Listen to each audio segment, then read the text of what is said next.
سب کے لیے رو چکے، اس کے لیے رو کے دیکھو کتنا سکون ملتا ہے۔ سب کے پاس گڑ گڑا چکے، اس کے پاس گڑ گڑا کے دیکھو کتنا قرار ملتا ہے۔ سب کے یہاں عرضیاں لگا چکے، اس کی بارگاہ میں عرضیاں لگا کر کے دیکھو۔ آخری جو بات کہنی ہے سنیں۔ ایک بہت خوبصورت جوان تھے، حضور علیہ السلام ان سے پیار کرتے تھے، کیونکہ جوانی میں وہ سردار بن گئے تھے۔ سردار کس کے؟ قبیلے کے سردار بن گئے تھے۔ اس خوبصورت جوان کا نام حدیث میں دہیہ کلبی آتا ہے۔ بنو کلب کے سردار تھے، دہیہ نام تھا، دہیہ کلبی۔ حضور کی تمنا تھی یہ جوان سدھر جائے، یہ جوان۔ حضور جوانوں سے بہت پیار کرتے تھے اور جوانوں کے سدھرنے پہ حضور کو بڑی خوشی ہوتی تھی۔ اور حضور علیہ السلام جن جوانوں کے پیچھے کام ہوتی تھی ان جوانوں کے لیے بہت دعائیں بھی کرتے تھے، اس لیے کہ جوان جوان ہوتا ہے۔ حضور کی خاص توجہ جوانوں کی طرف تھی۔ دیکھو حضور علیہ السلام کے صحابہ حضور کے پردہ فرمانے کے تقریباً آدھی صدی تک کے لوگوں کی رہنمائی کرتے رہے، بلکہ پونا صدی تک۔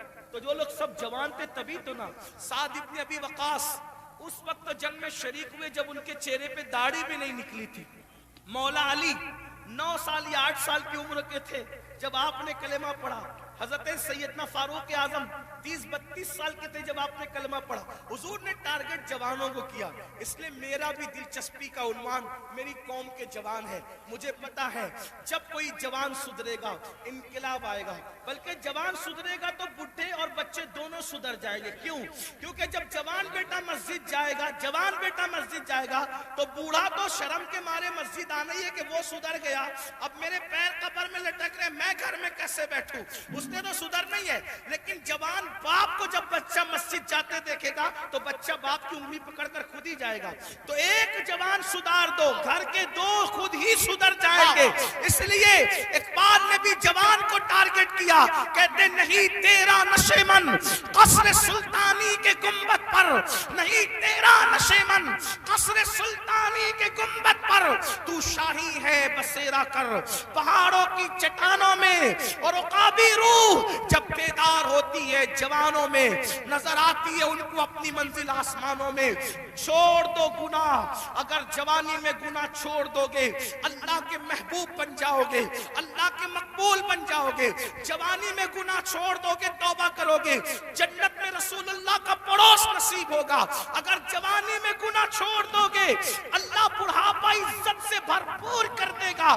جو لوگ جوانی میں گناہ چھوڑتے ہیں اللہ انہیں عزت والا بڑھاپا عطا کرتا ہے، وقار والا بڑھاپا عطا کرتا ہے۔ تو یاد رکھیے، اور پھر یہ سب کے سب جوان، مجھے بہت خوشی ہوتی ہے کاش کہ یہ جوان، میں آپ کو یہ نہیں، دیکھیے ایک مشورہ دیتا ہوں علماء کرام، اگر میں غلطی کروں تو میری اصلاح کریں۔ میں آپ کو لباس بدلنے کے لیے نہیں کہہ رہا ہوں، آپ کوئی لباس پہنیے شریعت کی حد میں رہ کر، توجہ، شریعت کی حد میں رہ کر آپ کوئی لباس پہنیے۔ آپ کو میں دل بدلنے کے لیے کہہ رہا ہوں، کردار بدلنے کے لیے کہہ رہا ہوں۔ ہمارے یہاں لباس جبے کبے کرتے کی وہ اہمیت نہیں ہے جو خشیت ربانی کی اہمیت ہے۔ لباس کوئی ہو، دل خوف اور خشیت والا ہو، سر پہ امامہ ہو یا نہ ہو، لیکن کردار متاثر کرنے والا ہو۔ کھانے سے پہلے آپ کی طبیعت میں نمک چکھنے اور نہ چکھنے کی طرف دلچسپی ہو یا نہ ہو، میں سنت کو حقیر نہیں سمجھ رہا ہوں، واللہ کبھی نہیں، لیکن آپ سے کہہ رہا ہوں آپ کی طبیعت میں کھانے سے پہلے نمک چکھنے پہ دلچسپی ہو یا نہ ہو، لیکن عشق رسول کی لذت کی طرف آپ کی دلچسپی ضرور ہونا چاہیے۔ اہمیت اس طرف ہے، چہرے سنوارنے کی بجائے کردار سنوارو، اپنے سروں کی ٹوپیاں خوبصورت کرنے کی بجائے اپنے کردار کو خوبصورت